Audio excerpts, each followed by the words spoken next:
Yeah, I know it's wrong. Where I got all my stuff.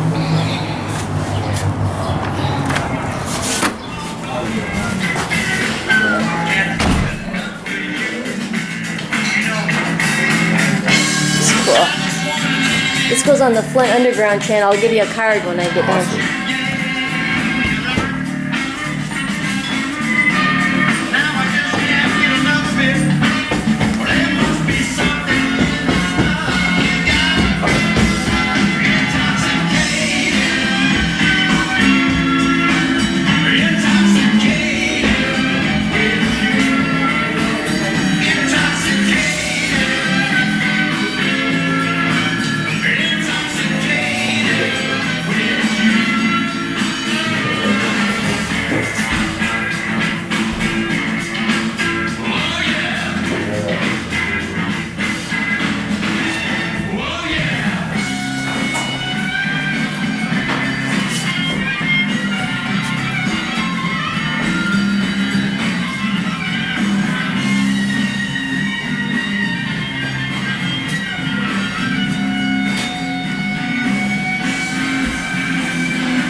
It's just right around the corner to change.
Some change for it? Hi. Oh, great. Thank you.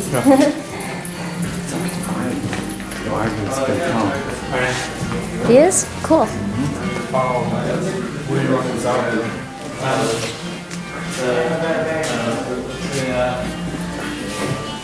Oh, that is one crazy altar, isn't it?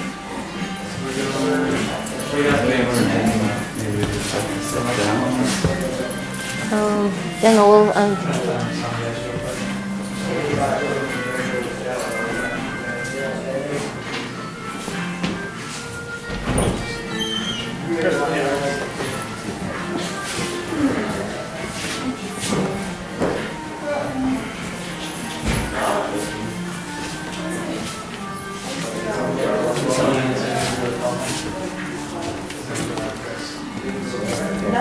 Like not that cool, just was little section.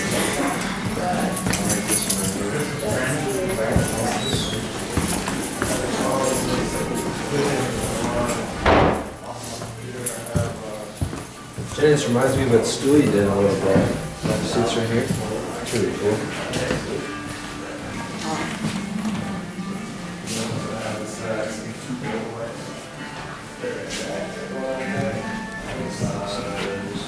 Yeah, right here.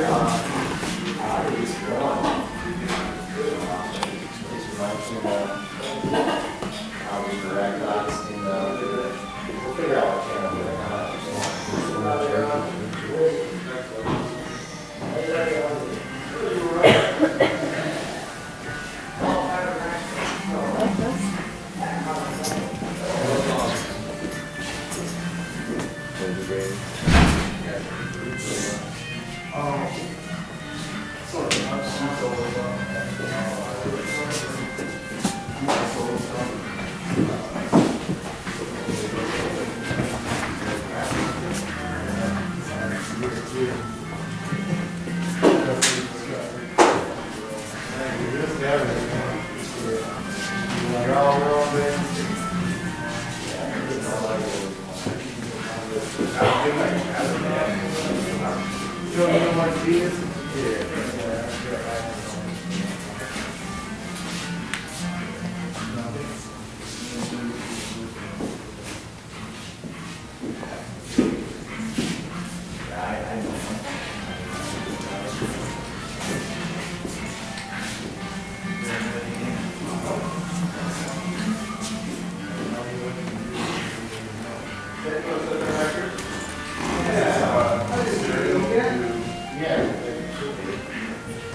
Sitar from years ago. Oh yeah. He's like, man, I want to sitar. Like the best guitar in the world. Is that the best guitar in the world? Not just had to say, I'll never be as good as that. Christian, you check out the learn. Yeah, so everything's staying. He's just sound. This is sound from this computer. So you sound around the computer. Piano, sax, so you're gonna have the mic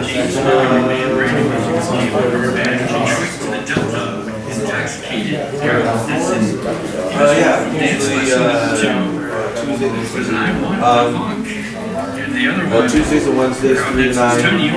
Thursday, Friday, Saturday, 12 to 9. Skills by Arizona that I really, really like.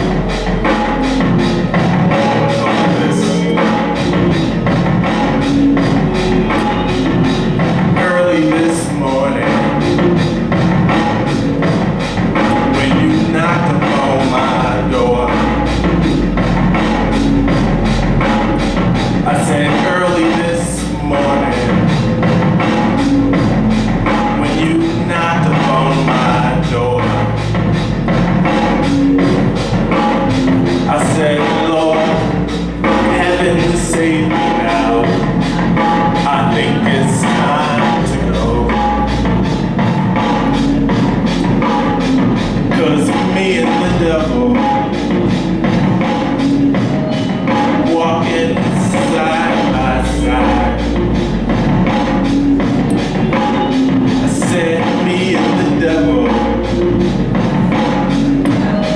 walking side by side.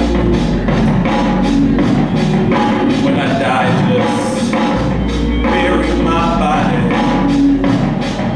down by the highway side. And I said, bury my body down by the highway signs. Look, driving down this road once more, listening to DR lately in the zone, racing through thoughts like I'm trying to go gold, but not. And I'm so damn old, I need more. Between the hood and the dashing, I can't run out because the hood is the dashing. I burn one slow in the fast lane, I might crash. So I put my brakes with my big toy Yoda. Give me what it seems, so I speed slower. Getting high, so they be lower. I proceed over and over like I can't slow down. The candy paint over the hood covers what goes now, and what goes now is the piston. So the engine stutters, hiccups like there is no pillar. So the glass I fill up, hop in, close the door. Let's take a trip down this road. Me and the devil now riding side by side. I said, me and the devil now riding side by side. And when I die, just bury my body down by the highway signs. Said when I die, just bury my body down by the highway signs. Yeah.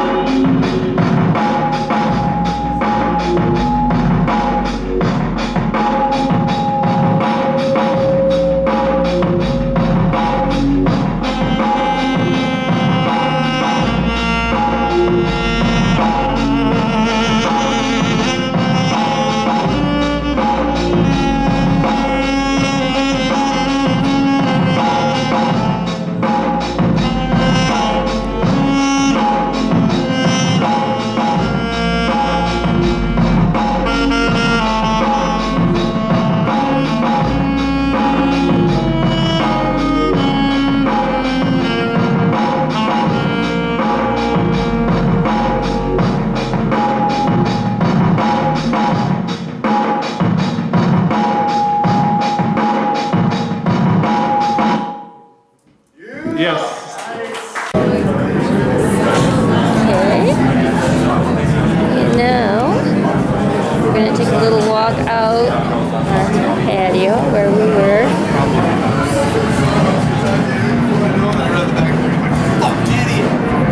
Okay.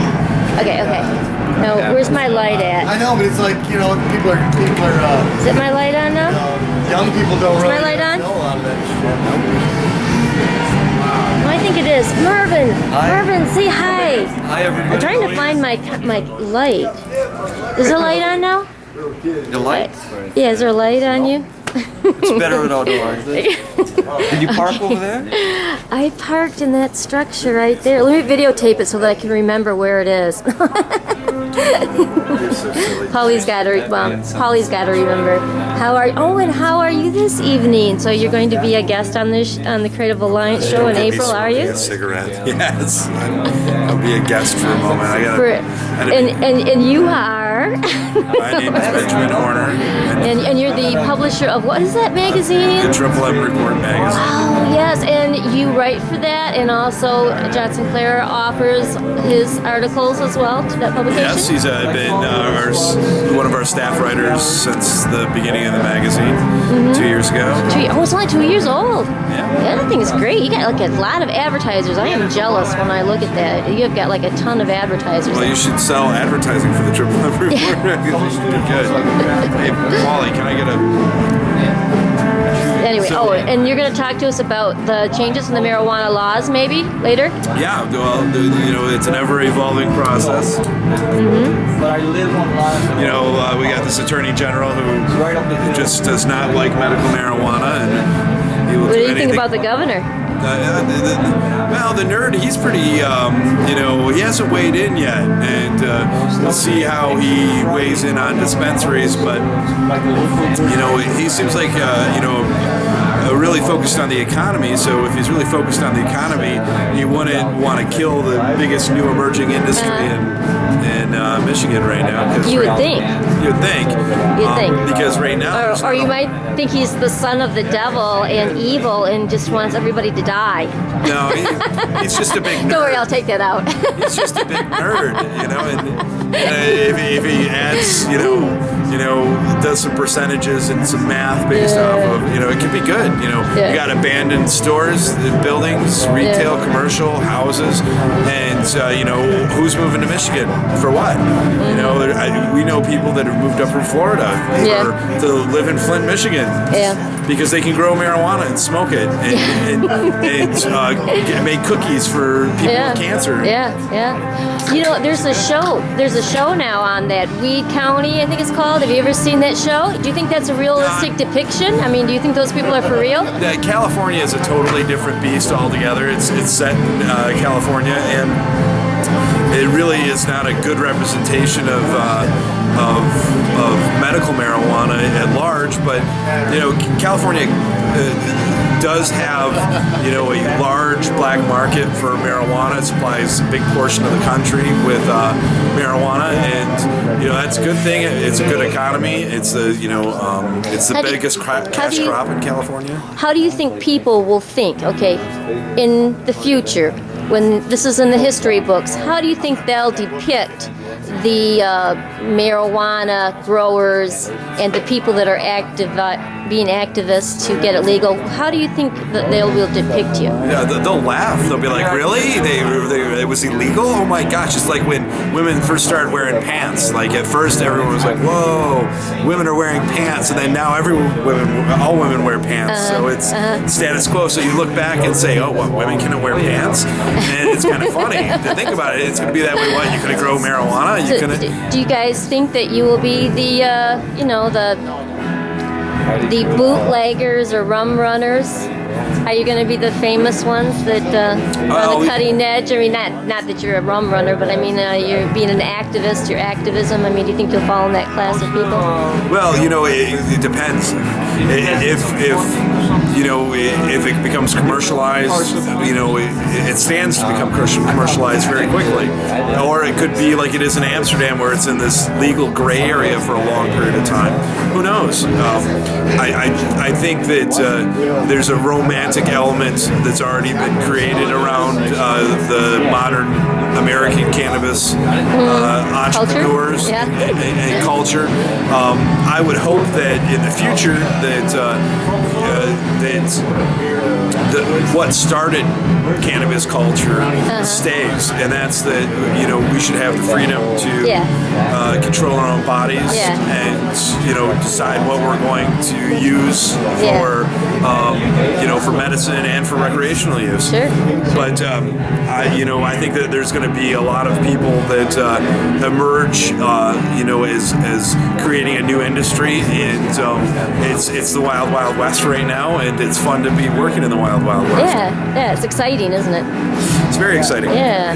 And we're winning. So that's the best part is, more people are growing now than ever before. And the more people that grow, the more it locks into our culture. And the more mainstream. Well, I don't know if it's you got mainstream. stoners that are like middle-aged and old, and so you got like a whole bunch of generations of people that are counterculture, Yeah.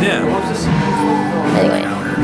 Counterculture. We got Ian over here who's part of the counterculture or the alternative culture. Oh, aren't you the curator for this exhibit this month too? I am Yeah. the curator for the exhibit. Yeah, so this is kind of like a co-op in a way that you guys kind of share responsibilities and take turns. Yep. Definitely. Was it fun being the curator? Yeah, it's been a lot of hard, strange, difficult work, and Is this the first time you did it?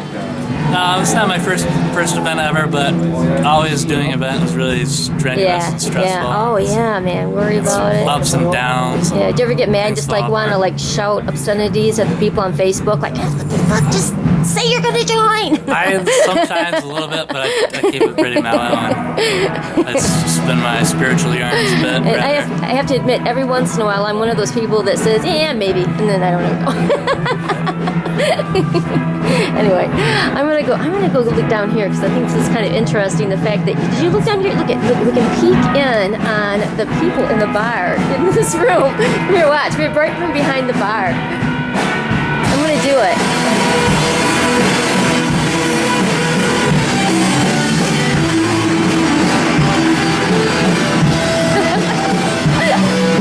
Look at all the young people.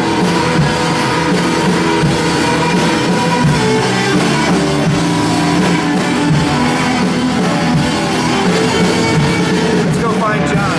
Yeah. Oh, you think you're gonna interview now? I thought he's gotta do his thing. I'm John Sinclair. We're going to do a live, radio show for my internet radio station called RadioFreeAmsterdam.com. Now, usually I make this will go on Monday on my website. And usually I make them with my laptop sitting down, but today we're going to do something different. We're going to do it live. So we're going to attempt, and I'm going to spin LPs, which usually I use MP3s. I grew up on LPs, but that was a long time ago. So I'm going to do my best with this technological challenge of going back to the old days, playing some LPs, trying to have them queued up properly. And Ian's going to be guiding me through this as well as being my guest. Also, I got Ben Horner from the Michigan Medical Marijuana Report, and he's going to be my guest. And whoever Ian designates, we'll have them on as well. So what we do is talk for a while, and then we play some records, and then we talk again. So just so you'll be prepared.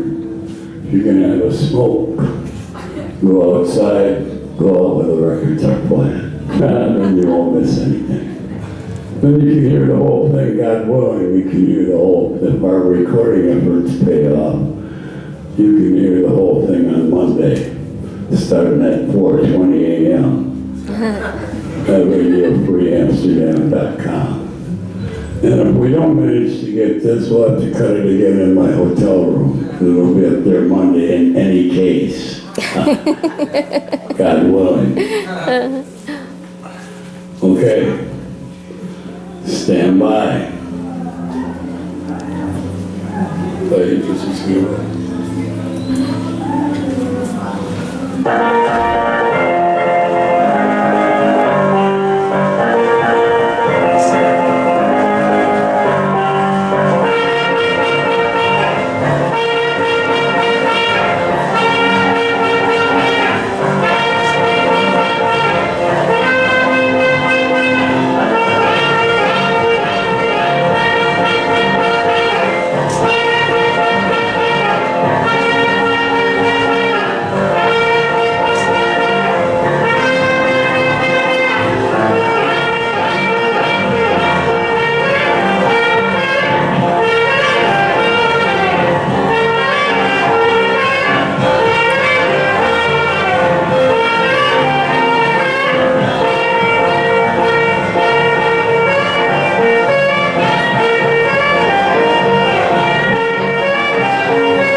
And also to make a contribution to our sad social order of today. Because when I look around, I think the worst thing of all the horrible things that they have in today's world, the worst thing is they don't have any good music.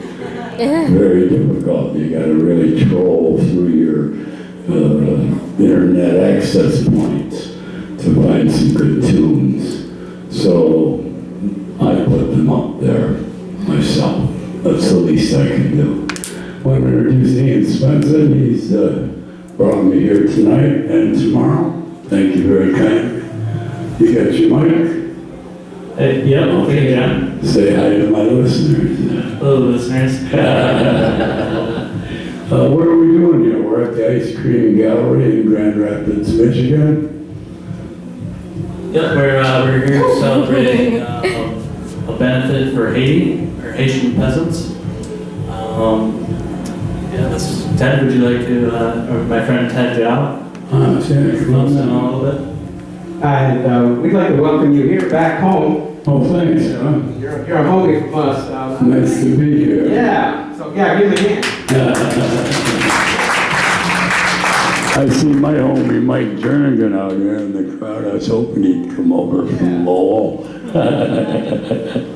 So and we also want to thank you not just for coming, but also for the whole body of work that you've done that sort of represents what we're trying to do here. And Oh, good. that's called attention to certain things that are happening around the world that we believe you could have an impact on in a very simple, straightforward way. And also in the ways that you've done over the years, just the interrelationships between politics and music and culture and common sense and stupidity. And common sense, that's in there too. So Don't forget weed. That makes it all possible for me. That's So my we really best. appreciate your voice and the art that you bring to it. Thank you. We're happy to have you It's here. like we say, it's my pleasure. Our pleasure. Yeah, so what we're doing is we're celebrating the Loa from Haiti, Erzuli Dantor, was the protector of women, children, Arzuli. single mothers, lesbians, prostitutes, and also the leader of the Haitian Revolution. Arzuli, yes indeed. I have a poem in which Arzuli appears. Maybe I'll do that later on in the program.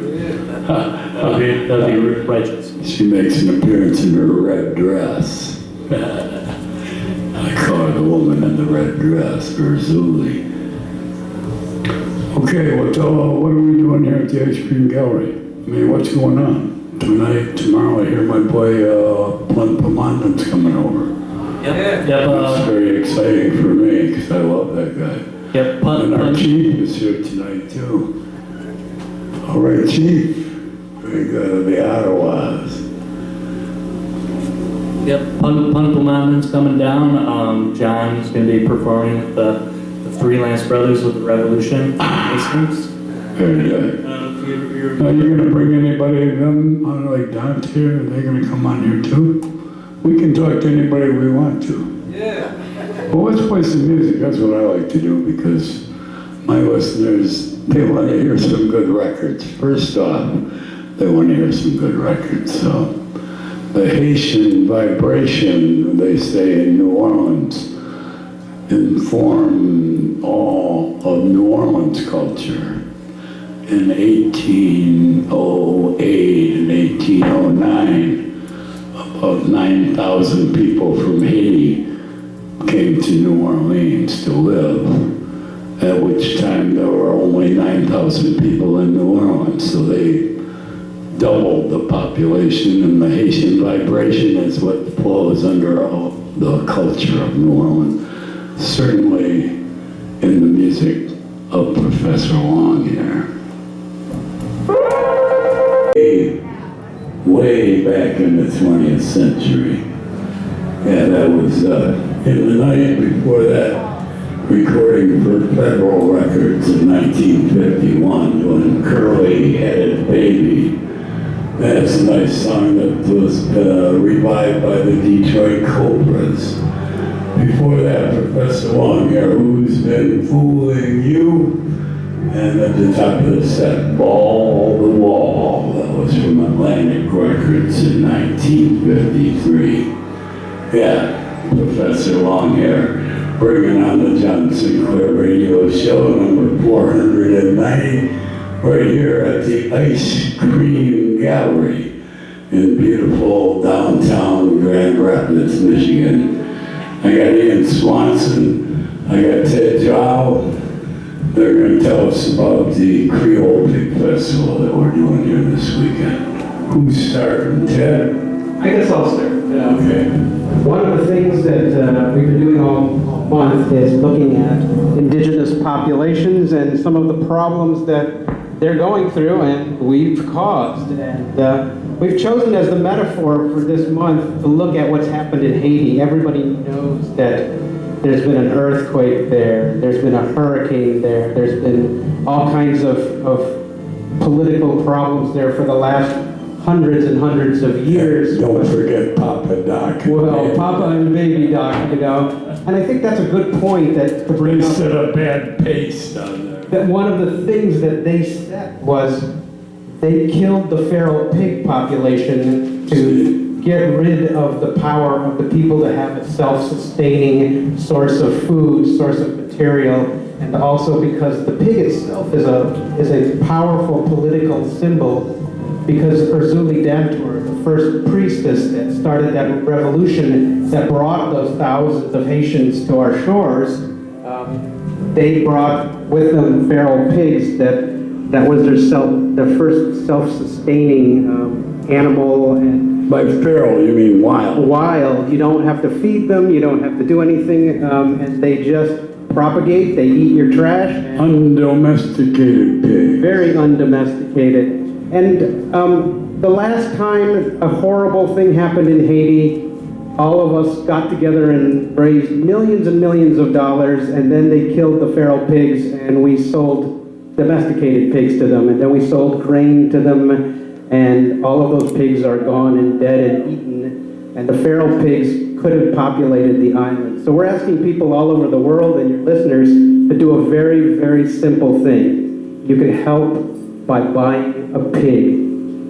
If we can repopulate that island in the same way lots of indigenous populations need water, or perhaps we need hemp, or whatever the thing is that creates a self-sustaining culture, they know best. And for hundreds and hundreds of years, they've had this idea that the pig, which started the revolution, also is the feeding and the clothing and the instruments and the spoons and forks and all kinds of things to the culture. And the rest of the world, in a paternalistic sort of way, whether you be Papa Doc or Uncle Sam, has come in and said, we know better. We need to sell you this. And rather than them having to buy what it is that we have to sell, we'd like to think that these indigenous cultures have a way of already knowing what's best for them, and the best way to help them is to help them help themselves. So we took their pigs away, literally, our government and their government, and I think that we can help put those pigs back. And they're growing. Grassroots International, as well as several agencies, are in that country right now, bringing pigs by the hundreds, but they need them by the thousands. And because of the way things are there, they're just dying off. There's not enough garbage to eat, and the government keeps poisoning and killing and shooting them. So we're gonna hope that we can overrun the place with pigs. Kind of like the United States. No, different kind of pigs. Those aren't fit. I was thinking of those other kind of pigs you got here. You have to feast them. Yeah. Yeah, that's it. So you're raising money and you're actually going to buy some pigs and send them there? Yeah, That's the idea, and also encouraging individuals to underwrite some pigs. We're asking individuals to either send it to us if you're here, but if you're not here, to go to Grassroots International, or just Google the Creole pig. And there's a number of agencies that recognize that this is a big problem and a very, very simple answer. Wow. Okay. Ian, how did you get this started here in Grand Rapids? What's your question? How did you get this started here in Grand Rapids? I just had a... Wait, okay. Are we on? Yeah, so I just had a dream about it. For me, it was a spiritual reflection of my beliefs about spirituality and love, and it complemented everything that I believed in. And so I had a dream, and I just went with it, and it's ultimately a testament to my beliefs, spirituality. Very good. What better way to meditate and have the knowledge descend upon you on what you should do next? I resort to that methodology on many occasions. I'm staying in New Orleans this spring, where I'm part of a grassroots effort called the New Orleans Institute for the Imagination. Same concept, trying to formalize this a little bit. And I got an email from Ian, and I had no idea what he was talking about. But it sounded like he was properly motivated, and it might probably be a good thing if I said yes. So I smoked it over and decided it was yes, and that's on there now. So let's hear some more music. You know, like I said at the outset, the ties, the musical and cultural ties of Haiti and New Orleans are very strong. And Dr. John is a person who invokes these connections very vividly.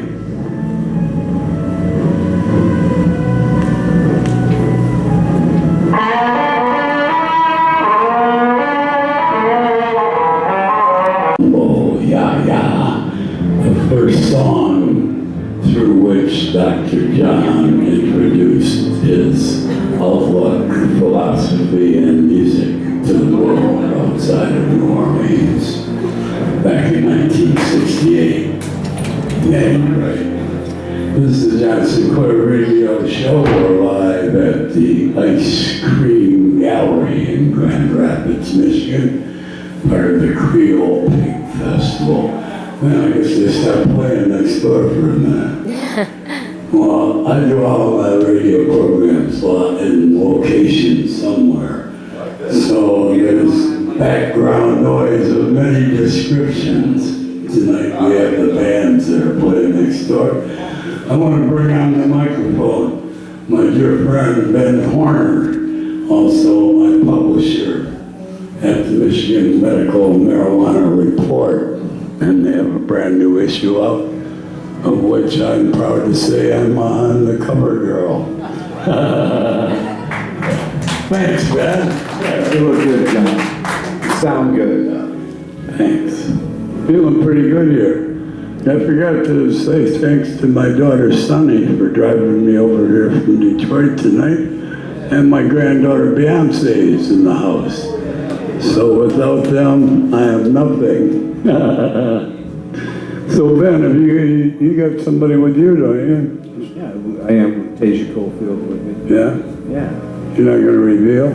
Yeah, no, Latasia's with me. Yeah, okay. Just checking. Okay. I will reveal. Because you and Letitia were recently in Europe together, if I'm not mistaken. Yes, we were. Paris and Berlin. Yeah. And you continued to Amsterdam and met up with some very close friends of mine who are essential to the existence, if not the success.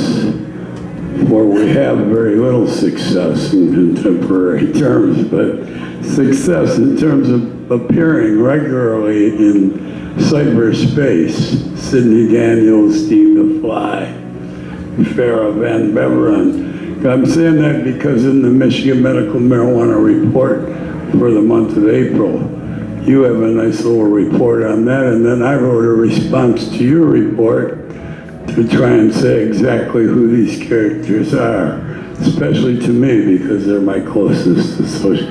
I was so happy y'all could hook up. It was a great story, very serendipitous. Well, what happened?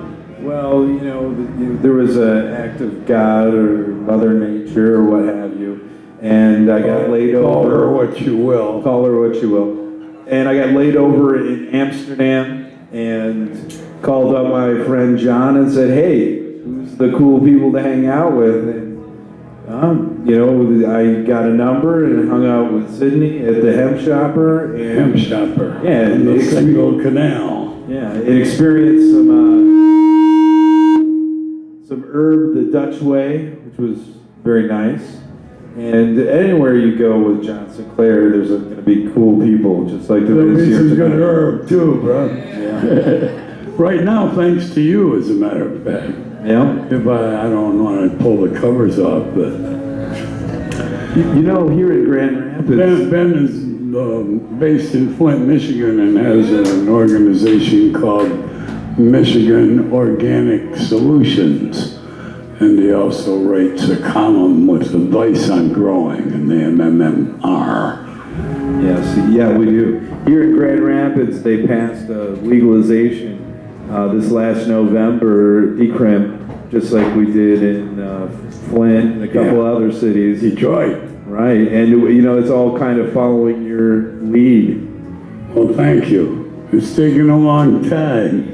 We're almost there. But they're starting to inch forward, and I like it. I like it a lot. I don't like your Attorney General here. And I don't like that guy he works for who calls himself a tough nerd. But I have to say to my friends in the voting public, when a guy gets up and says he's a tough nerd, you're nuts to vote for him.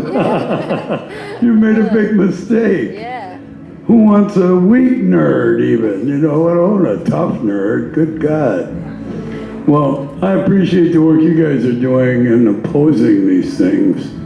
And also, I know you personally have spent a lot of endless hours trying to organize voters around the state of Michigan to support the legalization initiative that failed last year and to get it across in Flint and Grand Rapids. I was wanting to tell my listeners, I want you to tell my listeners about your efforts in this when you would go around the state and have these, what did you call those? Yeah, we started the Vote Green Initiative Project, Yeah. and we did meetings, in small communities to talk about the value of marijuana as a medicine and how it should be removed from the list of, harmful substances. And it's part of more than just medical marijuana. It's more about social progressiveness and freedom and no one going to jail for herb. Well, that's the first thing about herb is that it has to be separated from this concept that people should be sent to jail for getting high and applying medicine to their problems.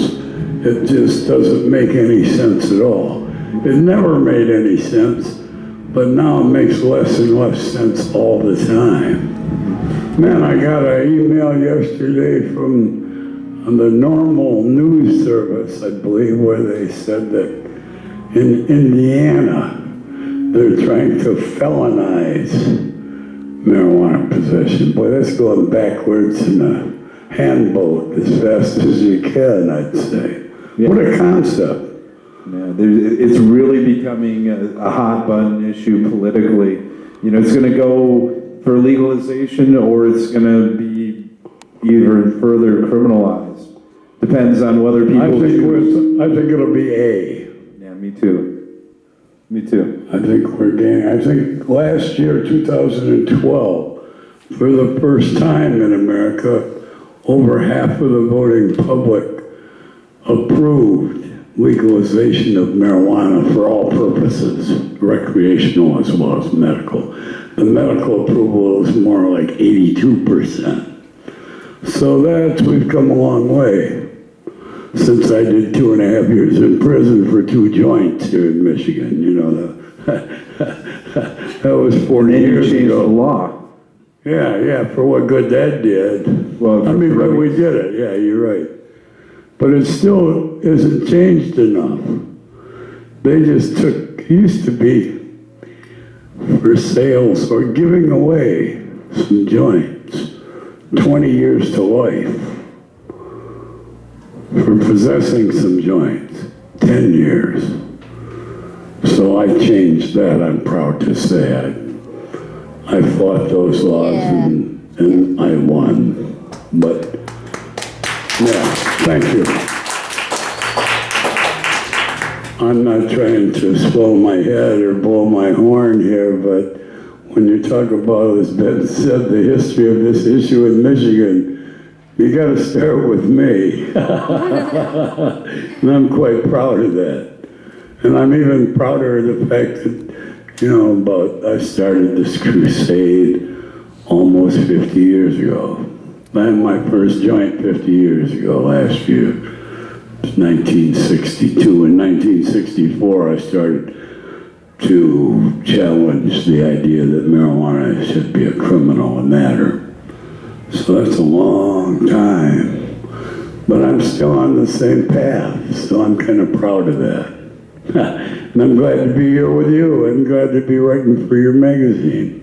Well, we appreciate you, John, and I just like coming out to these gigs and hanging out with good people like we are tonight.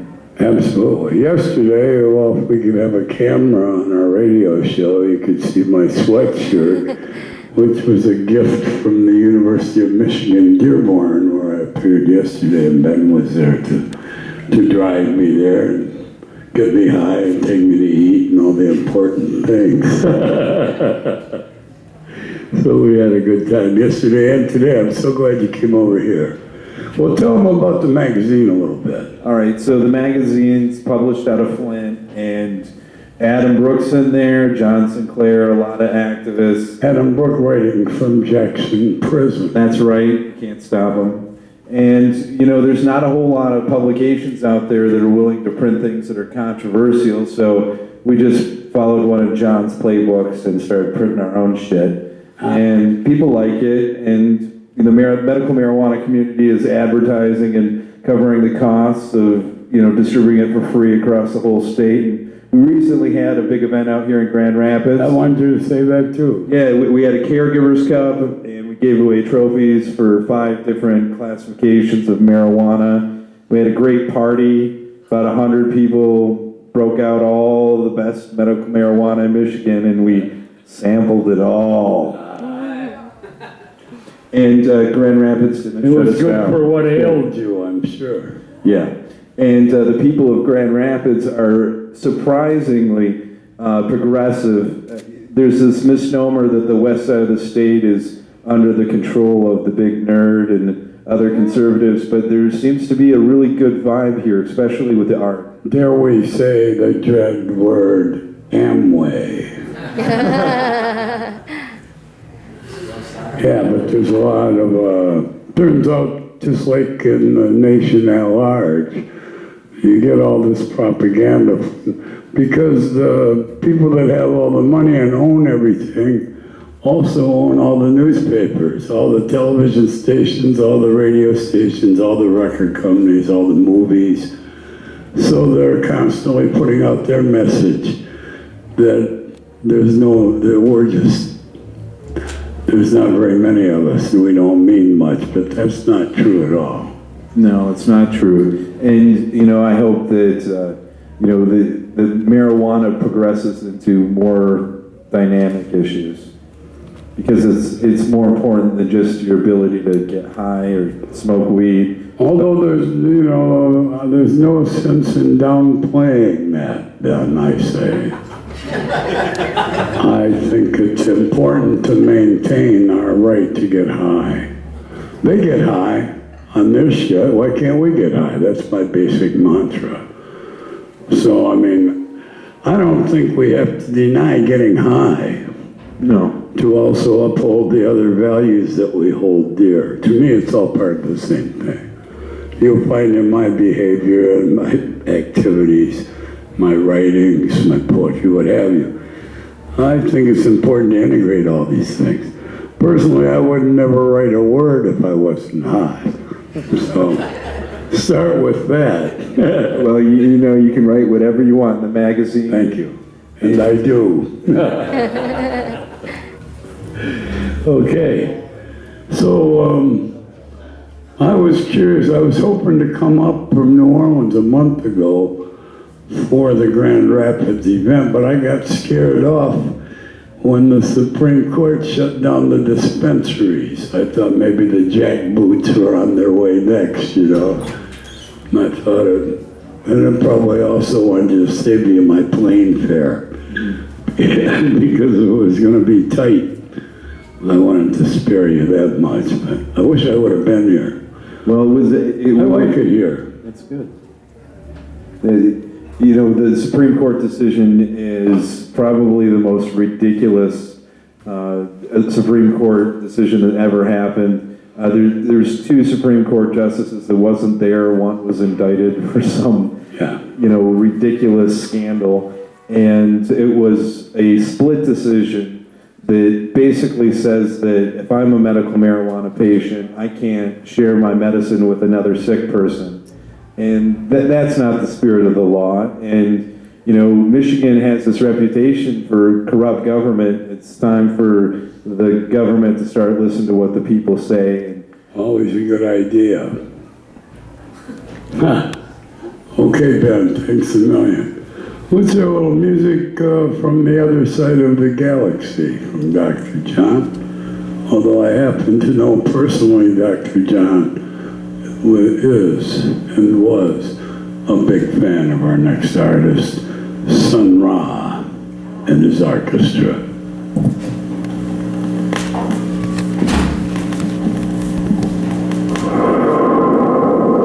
Live radio show here at today's Green Gallery, of course. we'll know when we hear the playback whether this will be able to go It'll be great. on the air or whether we'll have to doctor it a little bit, but I don't mind because it's 2013. You can make whatever the fuck you want. It'll be When like you have Harrison your own Field's radio for the- station, if you want to play Dr. John, Professor Long here, or Sun Ra, you can play as much of it as you want, and they can't stop us. Well, tell me one more thing before we're done about the festival. You had some interesting things to say. Yeah, so this art show is really about the power of women and their perseverance, particularly in indigenous cultures. Well, let's say first, Ian, that this is taking place in an art gallery and we're surrounded by art. Correct. This is art the whole gallery has been months of art shows, kind of like happening one right after another, and the art's still hanging up on the walls. And it's really painted a beautiful like montage of artists around West Michigan right now that are here down at the gallery. But I'm particularly very thankful for Ted Jauw and his wife Kate, or Henriette, who really helped pull the Haitian aspect of this event together and really synced upon the voodoo particularities and spiritual systems, and for really making it happen and being able to give this the full expression to everything how I wanted it to be, about everything that I believe in spiritually. Amen. Amen. Thanks, Ted. Yeah, you're welcome. You want to say a last word? Well, I just, I want to thank everybody, and we've had such great response, and if your listeners could have been here, they would have seen not the kind of art that might hang over their couch, but voodoo altars and naked women and cartoons and the Lone Ranger and mannequins, and it's a different kind of space. And my listeners are pretty well. Yeah, you know, it harkens back to a place and time when art and spirituality and politics and everything was still entwined and not separated. So yeah, you know, and this is really about the end of separation and the beginning of unity and the overall creation of love. Amen. Amen. Well, I wanted to offer a poem in closing, because when you said Urzuli, it made me think of this poem. It's written after a Thelonious Monk composition called Ruby, My Dear. And as our rhythm and blues stars would say, it goes something like this. I always wanted to say that. A red candle burning in a red glass on a red tablecloth in a dark corner of a darkened nightclub. A cigarette burning in a red plastic ashtray. A Chesterfield king with lipstick red on the end, and the smoke from the cigarette in her eyes. Her hair is black satin against skin of chocolate brown, or golden cream, or any of the million gorgeous hues of American women of African descent, purest black to highest yellow, and every imaginable shade in between. This is a song to the woman in the red dress, Urzuli, or Ruby, my dear, as Monk would have her, pinned against the keyboard, lush in the hips and thighs, lush of lips and breast, the most beautiful ass in the history of Western civilization turned out over the top of her thighs out to the western edge of Africa and back to the States again to meet the small of her back, the smell of jasmine and musk rising from her flesh in the closeness and warmth of the tiny room, her eyes so impossibly soulful, trained on the bandstand. The band is Bird, Monk on piano, Mingus and Shadow Wilson at 3 a.m. Sunday morning. A bottle of champagne half drunk on the table. The music is soft and sweet, yet as deep with intelligence and feeling as the woman herself. Ruby, my dear, filling her big heart with song. Thanks everybody and good night.